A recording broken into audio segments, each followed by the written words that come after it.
सम्राट अशोक और शहंशाह औरंगजेब के ज़माने को छोड़ हिंदुस्तान कभी इतनी बड़ी इकाई नहीं रहा था जितना अंग्रेज़ों के समय बन गया था। इसके अलावा 552 के करीब छोटी बड़ी रियासतें थीं जो ब्रिटिश इंडिया के साथ कई अलग अलग माहिदों से जुड़ी हुई थीं। सो वक्त जब ब्रिटिश साम्राज्य से आज़ादी का आया तो जहां कई रियासतों को अलग रहना था, वहीं मुस्लिम लीग को मुसलमानों के लिए एक अलग इलाका चाहिए था। और अगर ये ना हो सके तो लीग की मांग थी कि भारत को एक हिंदू और 2 मुस्लिम मेजॉरिटी ग्रुपिंग्स में बांट दिया जाए जो एक ढीले से केंद्र से बंधे हों।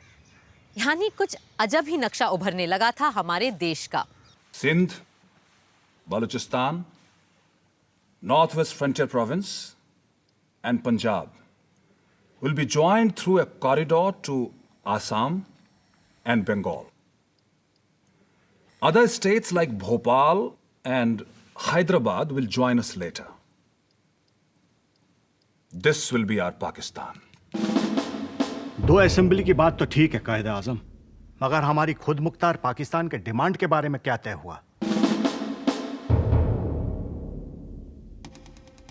That will come. But in the meanwhile, we have agreed to 2 separate constitution-making bodies for the peoples of Pakistan and of Hindustan. There will be a central government with limited powers, with the Pakistan groups having an option to secede after 10 years.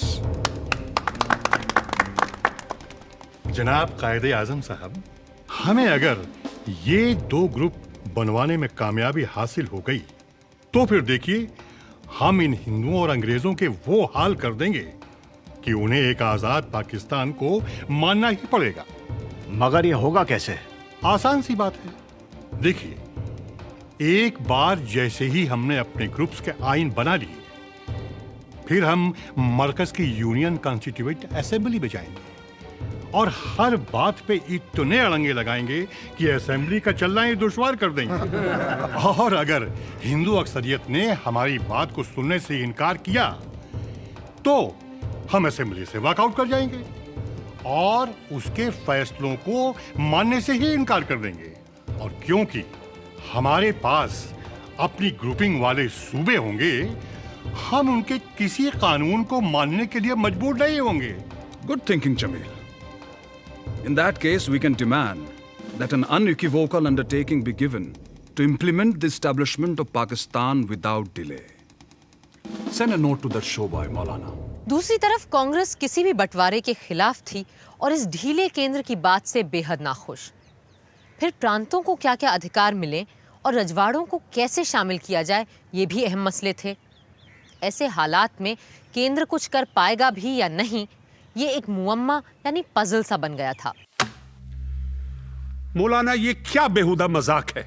हमें जिन्ना साहब को फौरन जवाब देना चाहिए कि आपने जो मुस्लिम सूबों की अलग ग्रुपिंग्स की तजवीज पेश की है वो हमें बिल्कुल मंजूर नहीं है, क्योंकि मुसलमान अक्सरियत के सिर्फ 3 ही सूबे हैं, नॉर्थ वेस्ट फ्रंटियर, सिंध और बलूचिस्तान। आसाम में अक्सरियत हिंदुओं की है और बंगाल और पंजाब में मुस्लिम मेजॉरिटी बस नाम बराबर है। जवाहर, कई सालों से फेडरल यूनियन के तहत काफी हद तक हम खुद मुख्तार सूबों की बात कर रहे हैं। अब अगर इस वक्त हम ग्रुपों से इनकार करेंगे तो हमारे जिन्ना साहब फिर से बंटवारे की धमकी पर उतर आएंगे। मगर मजहब के नाम पे इस तरह से सब फेडरेशन बनाने से सेंटर और कमजोर हो जाएगा। जवाहर, जल्दबाजी में आकर किसी भी तरह का फैसला लेना मुनासिब नहीं है। मैं कांग्रेस वर्किंग कमेटी का इजलास बुलाता हूं और वहां बैठ के सोच समझ कर हम ये सब तय कर लें तो बेहतर रहेगा। कांग्रेस कमेटी की मीटिंग में जिन्ना साहब के प्रस्ताव के खिलाफ और एक कमजोर केंद्र के विरोध में कई आवाजें उठी। D.R. गाडगिल ने रेजोल्यूशन में लिखा है, कांग्रेस को ये तय करना ही होगा कि मुस्लिम लीग को मनाने के लिए वो कहाँ तक झुकती जाएगी और संघ के ढांचे के बारे में उसके क्या विचार है। ये भी तय करना होगा कि अगर ये अड़ंगेबाजी चलती ही रही तो हम क्या रास्ता अपनाएंगे।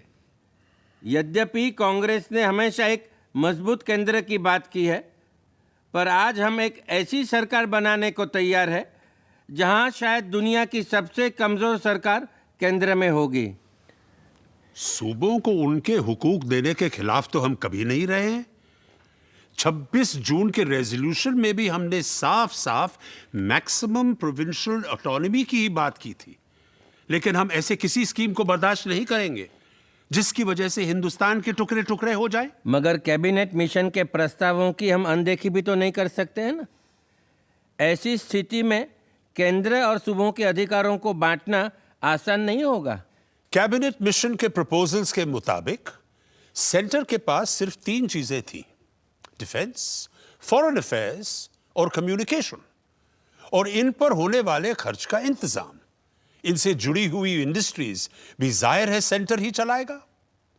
इसी तरह एक्सटर्नल अफेयर्स में फॉरेन ट्रेड भी शामिल है।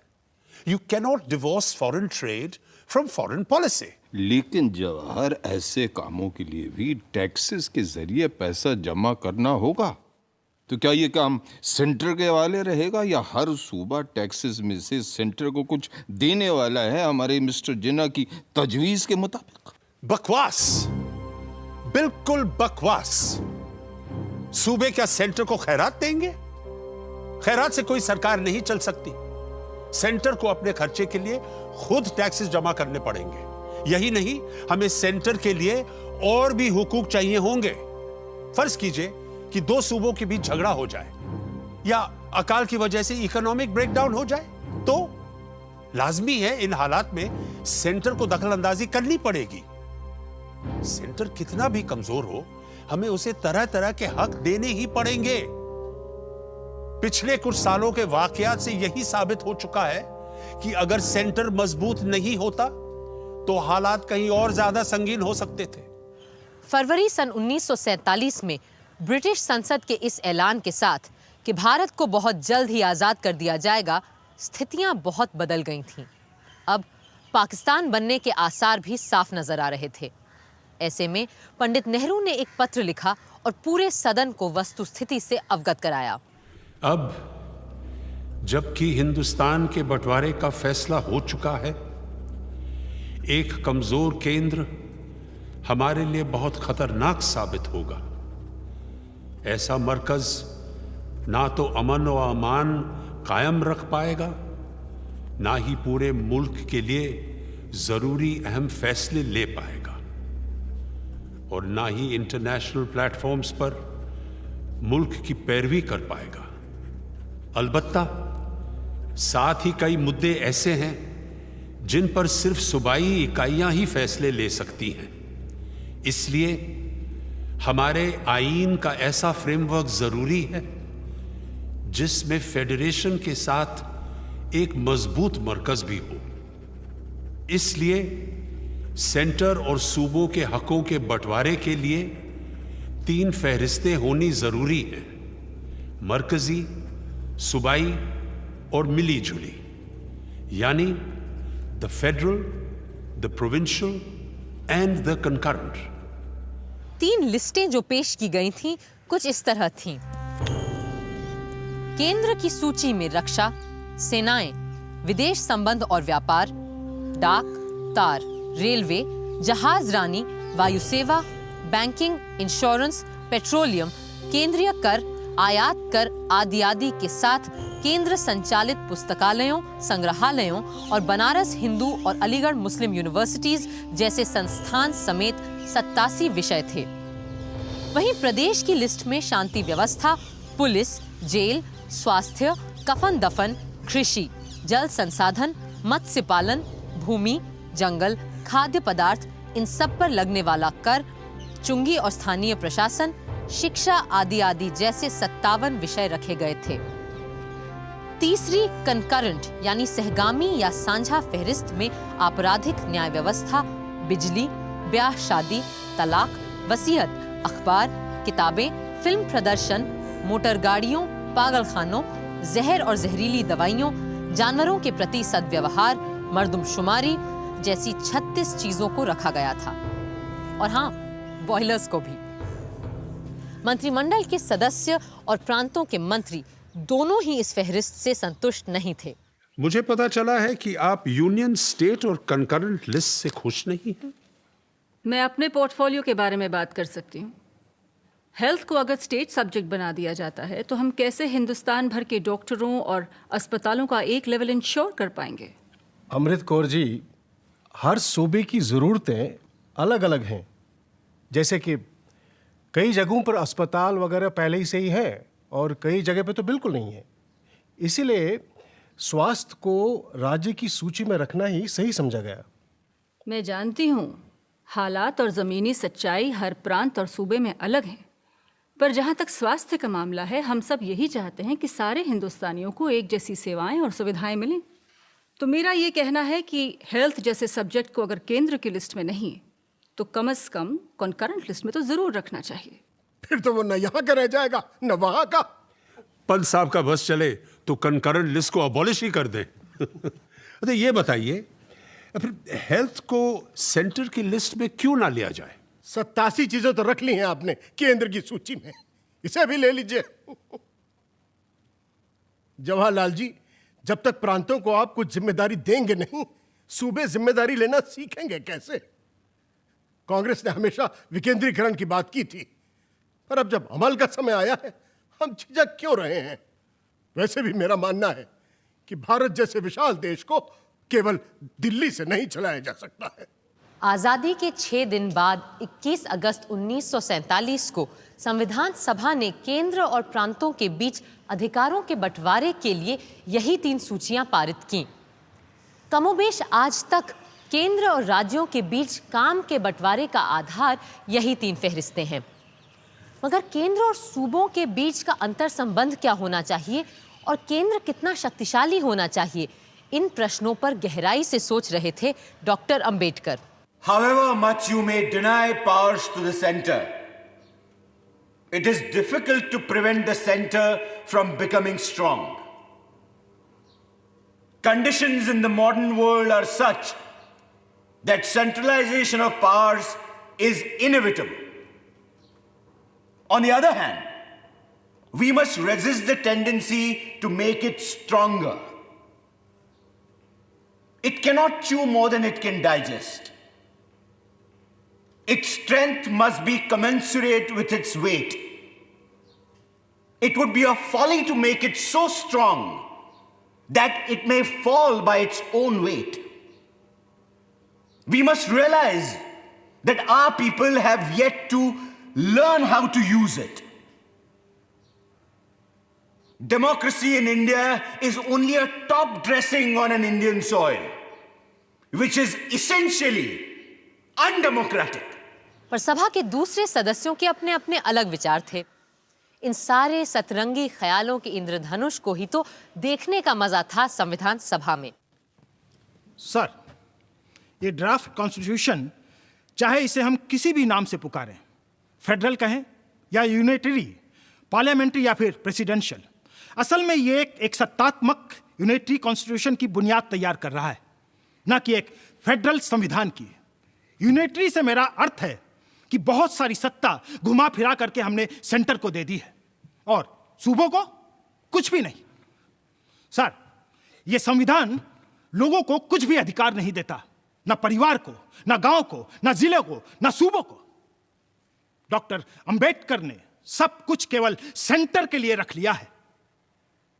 मेरा प्रश्न है कि हमें एक मजबूत सेंटर किस लिए चाहिए, किसके डर से चाहिए और किसके खिलाफ चाहिए? हमें मजबूत सेंटर क्या पाकिस्तान के डर से चाहिए या रूस के डर से चाहिए या फिर इस देश की जनता के डर से? Sir, I beg to disagree. Yes, we want a strong center. Yes, we want a strong center by all means. If we want to preserve or maintain our newborn freedom and if we want the solidarity of this country, we have had enough experience of provincial autonomy, of which we had been enamored in the past, and now we have seen its effect. We have seen the centrifugal and vociferous tendencies that it has generated and which we have learned to our cost. ये मौजूदा संविधान ना तो एकक संबंधी है ना ही संघीय संबंधी, यानी ना तो पूरी तरह यूनिटरी है ना फेडरल, बल्कि दुनिया भर के संविधानों का एक अजीब प्रकार का घिचपिच मिश्रण है, जिसे तोड़ मरोड़ कर हमारे मित्र ने एक स्थिर संगत रूप देने की कोशिश की है। जो सूबे ये शिकायत कर रहे हैं कि केंद्र की सत्ता को हमने बहुत ज्यादा पावर दे दी है और उनसे बहुत से अधिकार छीन लिए गए हैं, वो प्रदेश तो खुद पावर के नशे में आकर शहरों और जिलों के निकायों को कोई अधिकार देने को तैयार नहीं है। और आज 50% से ज्यादा लोकल बॉडीज को मैल एडमिनिस्ट्रेशन के नाम पे भंग करके ये सूबे की सरकारें ही चला रही हैं। अगर हमने यहां संविधान में प्रदेश की सरकारों को साफ साफ ये नहीं बताया कि उन्हें इन लोकल बॉडीज को उपयोगी बनाना ही होगा, तो मैं आपको बता दूं कि इस दस्तावेज की कोई कीमत नहीं रह जाएगी जो हम डेमोक्रेसी के नाम पे यहां पेश कर रहे हैं। सर, एक नजर जरा ये लंबी यूनियन लिस्ट पर डालिए और अब एक नजर इस लंबी कॉन्करेंट लिस्ट पर।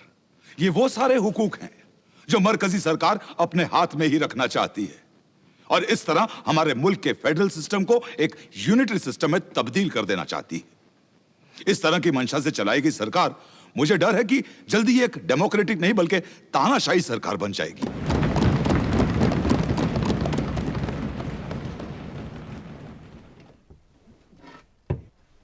Honorable member can remain seated while speaking if he so wishes. Thank you, sir. I should like to express my emphatic dissent from Dr. Ambedkar's observation that democracy in India is only a top dressing on Indian soil. 3 criticisms of the draft constitution range under the following heads. Criticism 1, the center is made too strong at the expense of the units. Criticism 2, the existence of a large list of concurrent subjects might lead to the center encroaching upon the provincial sphere. And criticism 3, the constitution does not give sufficient importance to village communities. Sir, a brief survey of the draft constitution must convince the members that it is based upon sound principles of democratic government. It is well to remember that a constitution is, after all, what we make of it. किसान नेताओं और गांव जमीन से जुड़े लोगों के लिए किसी संवैधानिक भाषा से ज्यादा जरूरी सवाल थे खेतीबाड़ी, अनाज और भूख। सर,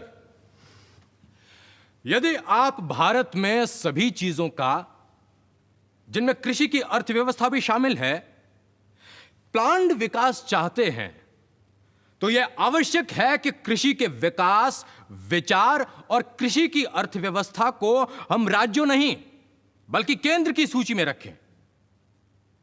हमें यह याद रखना होगा कि भारत में खाद्य समस्या बहुत गंभीर है। जनाब वाइस प्रेसिडेंट साहब, मैं इस फेडरलिज्म के खिलाफ हूं। राज्यों को जब जब हमने अधिक अधिकार दिए, यह देश बंटवारे की कगार पर पहुंच गया। और आज अगर हम सूबों को ज्यादा पावर देकर फेडरलिज्म की बात करते हैं, तो ना जाने कितने पाकिस्तान इस उपमहाद्वीप में बस जाएंगे। अगर हमने फेडरलिज्म को अपनाया, तो हम वही कर बैठेंगे जो हमारे विदेशी देश चाहते हैं कि हम करें।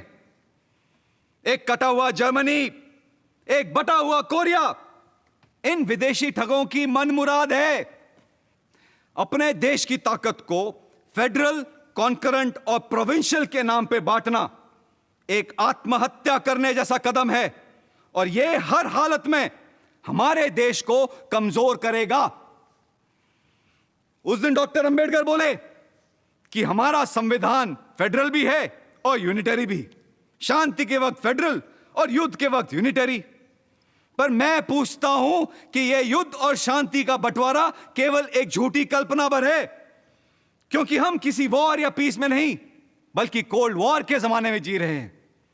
और अगर हमें इन विदेशी ठगों से, इन विदेशी ताकतों से खुद को बचाना है, तो आज हम जिस तरह के लोकतंत्र के काम में लगे हैं, उस काम में इस तरह के कानून सिर्फ अड़ंगा ही डालेंगे।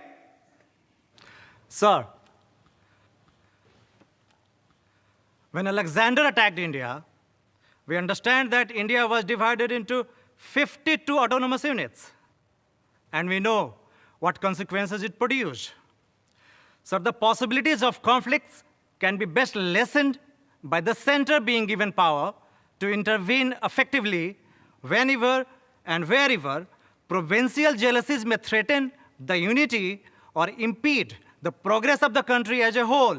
सन 48 के अंत में जब एक बार फिर मद्रास से आए श्री बी पोकर साहब बहादुर ने केंद्र की सत्ता पर प्रश्न उठाया तो डॉक्टर अंबेडकर भड़क उठे और ऐसा लगने लगा कि केंद्र और प्रदेश का झगड़ा कहीं हिंदू मुसलमान का बवाल न बन जाए। We can now resume discussion on Article 60. Is Poker Sahib Bahadur in the house?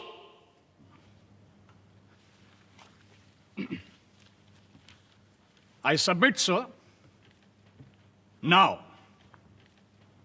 after we have won freedom, to do away with provincial autonomy and to concentrate all the powers in the center really amounts to totalitarianism, which certainly ought to be condemned.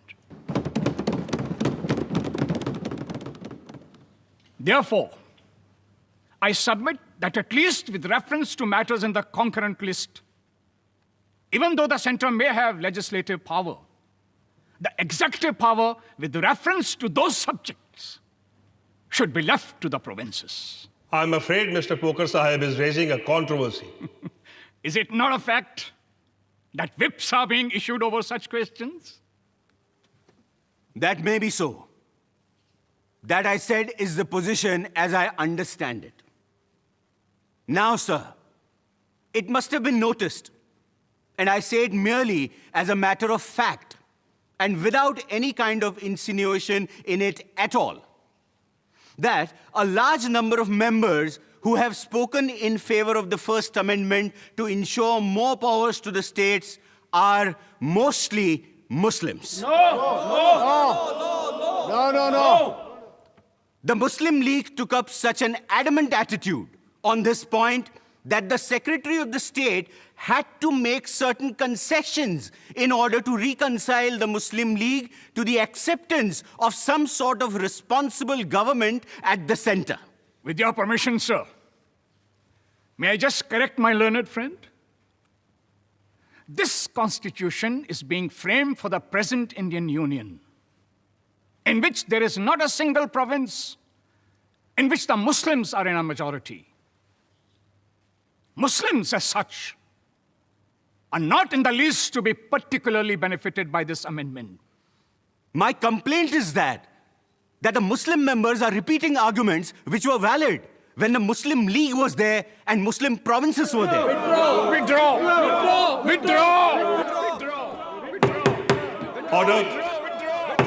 Order. There is ample justification for a proviso of this sort, which permits the center in any particular case to act unilaterally. Supposing the center makes a law prescribing a certain penalty, certain prosecution for the obstruction caused to the untouchables in the exercising of their civic rights. Supposing a law like that was made, and supposing that in a particular province, the sentiment in favor of the abolition of untouchability is not as genuine, as intense, nor is the government interested in seeing that the untouchables have all the civic rights which the Constitution guarantees. Is it logical? Is it fair that the center on which so much responsibility has been cast by the Constitution in the matter of untouchability should merely pass a law and sit with folded hands, waiting and watching as to what the provincial government are doing in the matter of executing all those particular laws? Should not the center which enacts a law of this character have the authority to execute it? I would like to know if there is anybody who can say that on a matter of such vital importance, the center should do nothing more than enact a law. इसके बाद सबसे जोरदार बहस इस बात पर हुई कि क्या केंद्र को ये हक बनता है कि वो जब चाहे प्रदेशों में चुनी गई सरकार को बर्खास्त करके वहां केंद्र का शासन लागू कर सके, और अगर ये जरूरी हुआ तो हमारे संविधान में किन सावधानियों का रखा जाना आवश्यक है। आज तक सेंटर स्टेट रिलेशनशिप में ये मुद्दा जब तब उठता ही रहता है। Sir, why should we presume that the states will assume such an anti-national attitude? Particularly the wording, in the national interests, Parliament should make laws, is something which implies that the center requires Parliament to legislate in such matters of national importance which the states are not prepared to pass. I do not think that the article is at all necessary. Sir, I should like to put a pointed question to Dr. Ambedkar. For instance, now there is a situation prevailing in the state of Hyderabad and in Madras Presidency. In some of the border areas of these two states, there is a disturbance of public peace. I would like to ask whether it will be proper under similar circumstances for the center to intervene and take over the entire portfolio of law and order from the two states concerned and step in. Sir, I'm sure that it will be a mockery of provincial autonomy if such a thing happens. The first change that is to be noted is that the president is to act on a report from the governor or otherwise. The original article merely provided that the president should act on the report made by the governor. I think as a necessary consequence to the introduction of this article, we must also give liberty to the president to act even when there is no report by the governor and when the president has got certain facts within his knowledge on which he thinks he ought to act in the fulfillment of his duties. Doctor Ambedkar ने बात बड़ी सफाई से रखी, मगर socialist नेता HV Kamat साहब कहां सुनने वाले थे। मुझे भविष्य साफ नजर आ रहा है कि आंतरिक कलह रोकने के नाम पे केंद्रीय सरकार सूबों की स्वतंत्रता को ध्वस्त करने जा रही है और प्रांतों की आजादी को खत्म करने की तैयारी कर रही है। पहले तो राष्ट्रपति को अधिकार होगा कि केवल राज्यपाल की रिपोर्ट पर ही नहीं बल्कि अन्यथा भी यदि उसे सही लगे तो वो राज्य सरकार के खिलाफ कदम उठा सकता है। ये अन्यथा है क्या, शायद केवल ईश्वर ही जानता है। वैसे भी पहले ही हमने यह तय कर दिया है कि राज्यपाल को तो राष्ट्रपति ही नियुक्त करेगा। अगर ऐसा है तो क्या राष्ट्रपति को खुद अपने नियुक्त आदमी पर भरोसा नहीं होना चाहिए क्या? अगर अपने ही लोगों पे राष्ट्रपति को भरोसा नहीं है तो फिर छोड़ दो ये सरकार, बोरिया बिस्तरा बांधो और घर जाओ अपने अपने। ये संविधान सभा भी बर्खास्त करो और चलो अपने अपने घर सब। ना, मैं ऐसे किसी कार्य व्यापार का हिस्सा नहीं बनना चाहता। यहां जो हो रहा है गलत हो रहा है। मैं भगवान से प्रार्थना करूंगा कि वो इस सदन को सद्बुद्धि दे कि वो अपने गलतियों बेवकूफियों को देख सके और जो अपराध यहां कर रहे हैं उनको समझ सके। This is a criminal transaction. Criminal? What is the crime? यह एक संवैधानिक जुर्म होगा अगर राष्ट्रपति को अधिकार दे कि वो हर बात में टांग अड़ा सके, न सिर्फ राज्यपाल की रिपोर्ट पर बल्कि किसी अन्य कारण से भी। ये अन्य, ये अदरवाइज मात्र शब्द नहीं बल्कि एक शैतान है और इस संदर्भ में तो ये एक बिल्कुल बेहुदा शब्द है। सर, मैं चाहता हूं कि एक नुक्ते पर रोशनी डाली जाए। अगर खुदा ना खास्ता किसी सूबे के गवर्नर को कोई कैद कर ले तो वो कैसे राष्ट्रपति महोदय को अपनी रिपोर्ट भेज पाएगा? गवर्नर को गिरफ्तार नहीं किया जा सकता। माफ कीजिए, गिरफ्तार ना सही, कोई उन्हें अगवाई कर ले तो भाई कैसे आएगी रिपोर्ट राष्ट्रपति जी के पास? जनाब, अगर ऐसी स्थिति पैदा हो जाती है तो धारा 257 तो है ना हमारे पास। जिसके चलते बिना राज्यपाल की सलाह के भी केंद्र प्रोक्लेमेशन जारी कर सकता है।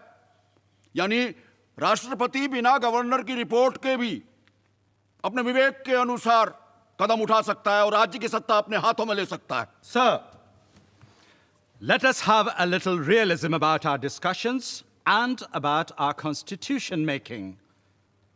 The greatest danger in the future may not be that the center will interfere too much, but that the units may resent the guidance of the center.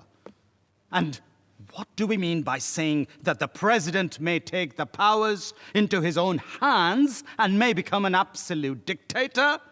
And will the 32 crores of Indians sit quietly and knuckle under? If they would, then they would anyhow. Then no constitution on God's earth, even if framed by Archangel Gabriel, is going to succeed. Shri के संतानम ने उदाहरण देकर प्रांतों में presidents rule को और साफ तरीके से समझाने की कोशिश की। Mr. President, sir, let us broadly analyze the circumstances in which these articles can come into operation. There may be a physical breakdown of the government in the state, as for instance, when there is widespread internal disturbance or external aggression, or for some reason or other, law and order cannot be maintained. Then there may be a political breakdown. This is a point which requires careful analysis. A political breakdown can happen when no ministry can be formed, or the ministries that can be formed are so unstable that the government actually breaks down. Then there is the third contingency of economic breakdown. Suppose, for instance, in a state the ministry is all right, but it wants to make itself popular by reducing or cancelling all taxes and running its administration on a bankrupt basis. Suppose the government servants are not paid and the obligations are not met, and the state goes on accumulating its deficits. Therefore, the objection to Articles 278 and 278A relates really to the possibility of proper conventions not being evolved. In themselves, they are unobjectionable and they are essential. मगर जनाब नजीरुद्दीन अहमद ने drafting committee को drifting committee कहकर उसके पूरे काम और अस्तित्व पर ही सवालिया निशान लगा दिया। I submit, sir, that the drafting committee has been drifting from our original decisions, from the draft constitution, and from our original amendments. It would perhaps be more fitting to call the drafting committee as the drifting committee. Sir, I agree with them that emergency powers are necessary. And I also agree that serious forces of disorder are working in a systematic manner in the country, and drastic powers are necessary.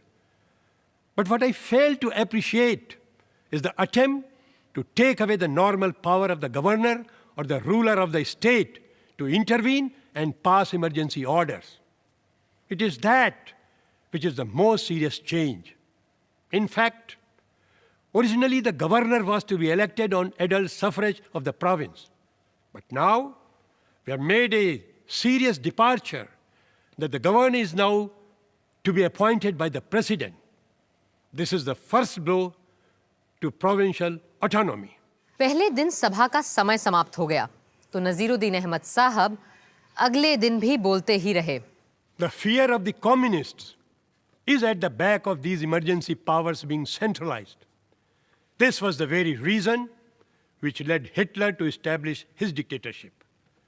Mussolini also built a dictatorship by similar process, and both of them had to share the same fate. I only hope that we are not drifting towards that end. महोदय, आज़ादी जब आती है तो अपने साथ ढेर सारी दुश्वारियां भी लाती है जिनका एक देश को सामना करना पड़ता है। जैसे बंगाल में आज अराजक तो बड़े सक्रिय हो रहे हैं, यही हाल मद्रास का है। हैदराबाद में भी यही सब चलता देखा जा रहा है। ऐसे में सवाल पैदा होता है कि ये किसकी जिम्मेदारी है कि फौरन इस सब को रोका जाए। हमें मौके पे मौजूद लोगों पर ही भरोसा करना पड़ेगा। हमने हर सूबे के लिए गवर्नर को नियुक्त किया है। हम इन गवर्नरों को मोटी तनख्वाह देने जा रहे हैं और भी तमाम लाओ लश्कर ऐशो आराम। हम उन्हें संविधान के हिसाब से राज्य में ऊंचा ओहदा भी दे रहे हैं। पर अगर इस सब के बावजूद हम इन गवर्नरों को सिर्फ सजावट का सामान बनाकर रखेंगे और उन्हें आपातकाल के लिए कोई अधिकार नहीं देंगे तो सब बेकार है। अगर ऐसा है तो हमें इस पद का नाम थोड़ा बदल कर इन्हें गवर्नर नहीं, गोवर्नर ही बुलाना चाहिए। केंद्र और राज्यों के संबंधों को लेकर हर विचार, डर, खतरे और जिम्मेदारी पर गौर किया था संविधान सभा ने, और अंत में सारे सुझावों, शंकाओं और प्रश्नों का जवाब दिया डॉक्टर भीमराव अंबेडकर ने। With regards to the general debate which has taken place, in which it has been suggested that these articles are liable to be abused, I may say that I do not altogether deny that this is a possibility. But that objection applies to every part of the Constitution which gives powers to the center to override the provinces. The proper thing we ought to expect is that such articles will never be called into operation and they would remain a dead letter. If at all they are brought into operation, I hope the President, who is endowed with these powers, will take proper precautions before actually suspending the administration of the provinces. I hope the first thing he would do would be to issue a warning. If that warning fails, the second thing for him to do will be to order an election allowing the people of the province to settle matters themselves. It is only when these two remedies fail that he would resort to this article. I do not think we could then say that these articles were introduced in vain or that the president had acted wantedly.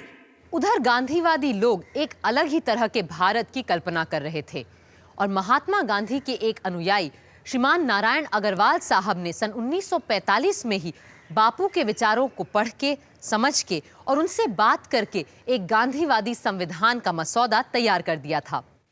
संविधान बनाते समय याद रखने की पहली चीज ये है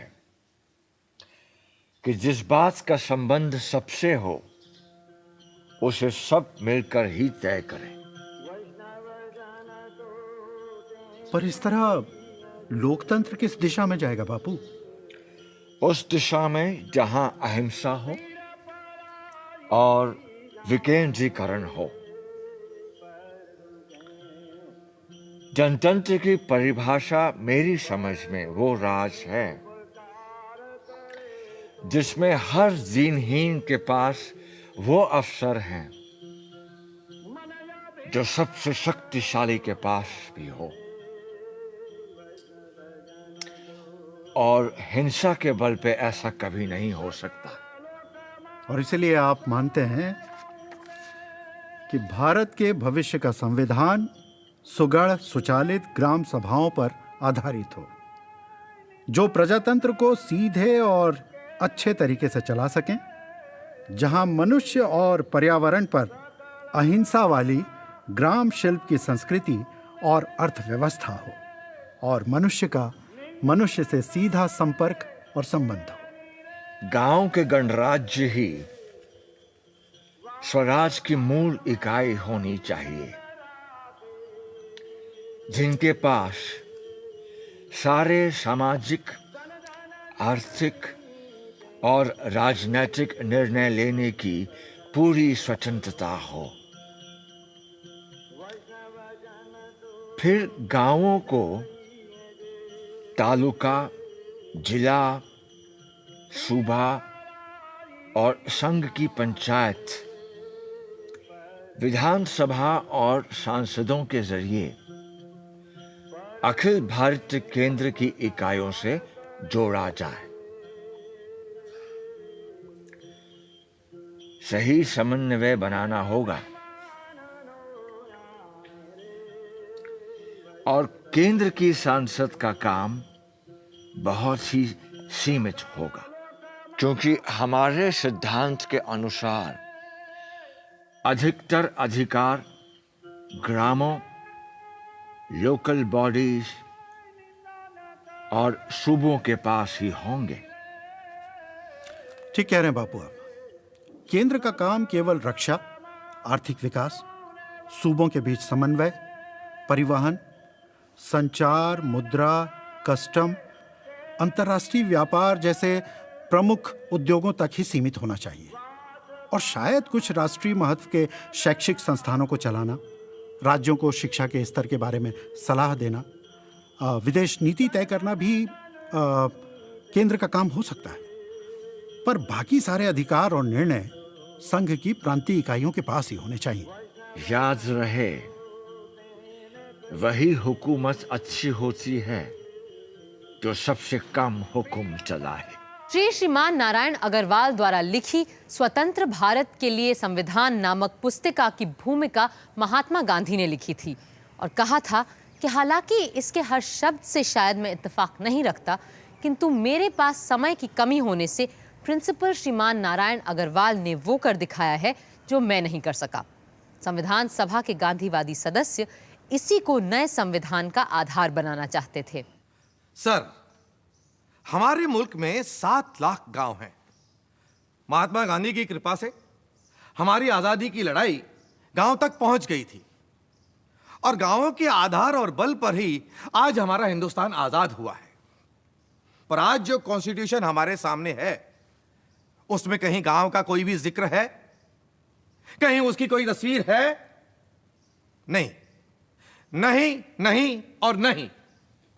यह सारा कॉन्स्टिट्यूशन बजाय अंदर और नीचे से खड़ा करने के ऊपर और बाहर से खड़ा किया जा रहा है। सदर साहब, होना यह चाहिए था कि हमारे हिंदुस्तान की रिपब्लिक एक यूनियन बनती, सारे छोटे छोटे ऑटोनॉमस रिपब्लिक आपस में मिलकर एक यूनियन की तरह हिंदुस्तान की एक बड़ी रिपब्लिक बनाते, और उससे न फिर लिंग्विस्टिक प्रोविंसेस का सवाल उठता, न कम्युनल मेजॉरिटी या माइनॉरिटी का सवाल उठता, और न बैकवर्ड क्लासेस का सवाल उठता। सेठ जी ने कहा है कि यह विधान ग्रामों को महत्व नहीं देता है। महात्मा गांधी जी का विधान ग्राम गणराज्य व ग्राम पंचायत पर आधारित था, जिसकी रूपरेखा प्रिंसिपल श्रीमान नारायण अग्रवाल ने दी थी।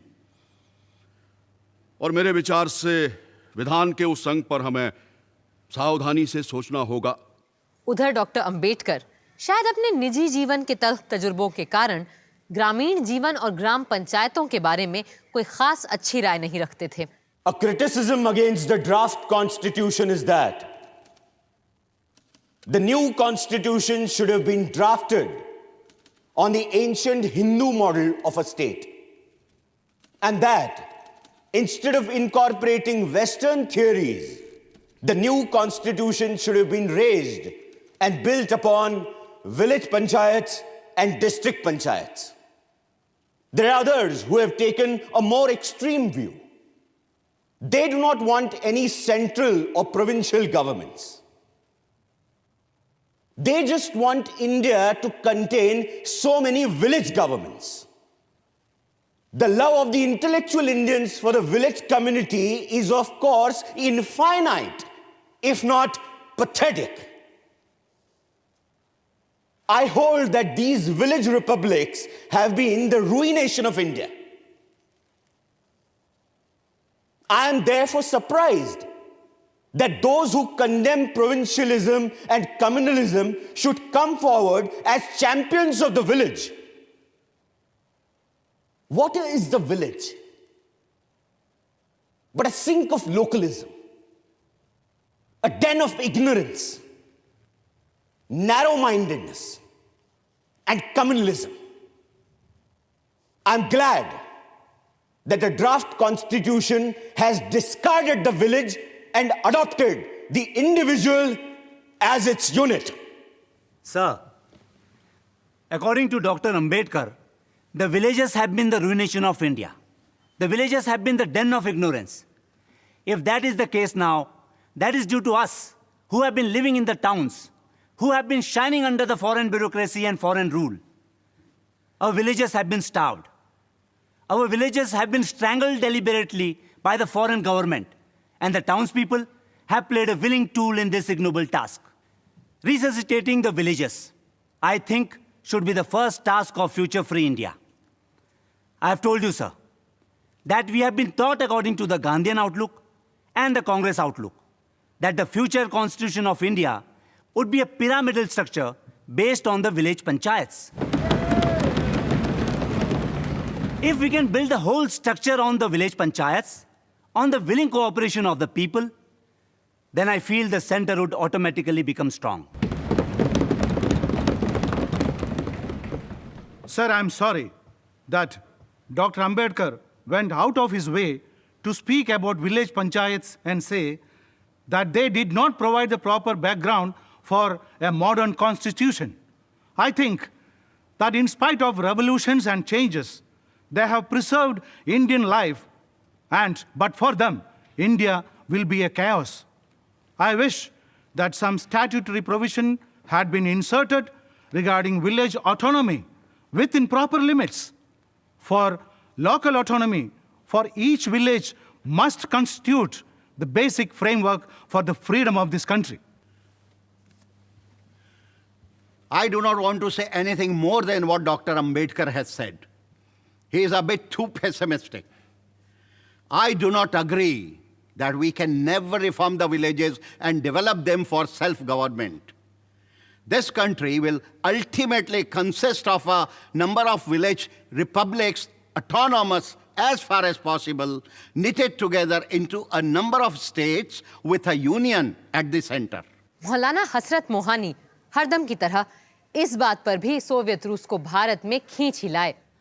ये कहना गलत नहीं होगा कि मैंने महात्मा गांधी के सामने एक तजवीज़ पेश की थी और उसके तहत उन्होंने सोवियत रूस के आइन के 2 नुक्तों की हामी भी भरी थी। पहला नुक्ता था काम करो और वोट भरो, और दूसरा कि पहली इकाई गांव का सोवियत रहे। उन्होंने उस पर फरमाया था कि सोवियत संघ का आइन कांग्रेस वर्किंग कमेटी का आइन से काफ़ी मिलता है, इसलिए अगर गांव पंचायत की तजवीज़ छोड़कर हम गांव सोवियत की तजवीज़ अपनाएं तो ये सारे पचड़े जो हमारे आइन में हैं, इस और उस माइनॉरिटी के हुकूक को लेकर सब गायब हो जाएंगे। I beg to move that in the directive principles, the following new article be added. That the state shall take steps to organize village panchayats and endow them with such powers and authority as may be necessary to enable them to function as units of self-government. What powers should be given to a village panchayat, what its area should be, and what its function should be will vary from province to province. Sir, I accept the amendment. Thank you very much, sir. Sir, I am sure the 7 lakhs of villages in the whole of India would welcome the provisions of this amendment in the Constitution. If the pies are taken care of, the rupees will take care of themselves. Sir, it is very necessary that this august body gives its views on the fundamental tenet of Mahatma Gandhi. He said that India dies if the villagers die. India can only live if the villagers live.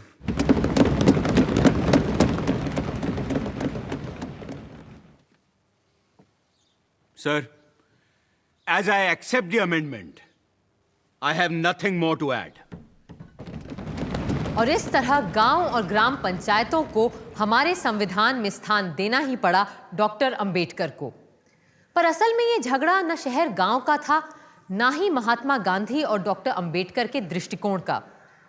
ये मतांतर बिल्कुल उसी तरह का था जैसा draft constitution के article 1 पे हुई बहस में देखने को मिला था, जहां कुछ लोग हिंदुस्तान का नाम भारत रखना चाहते थे और कुछ इंडिया। पर अंत में जीत समन्वय की हुई और हिंदुस्तान का नामकरण हुआ इंडिया दैट इज भारत।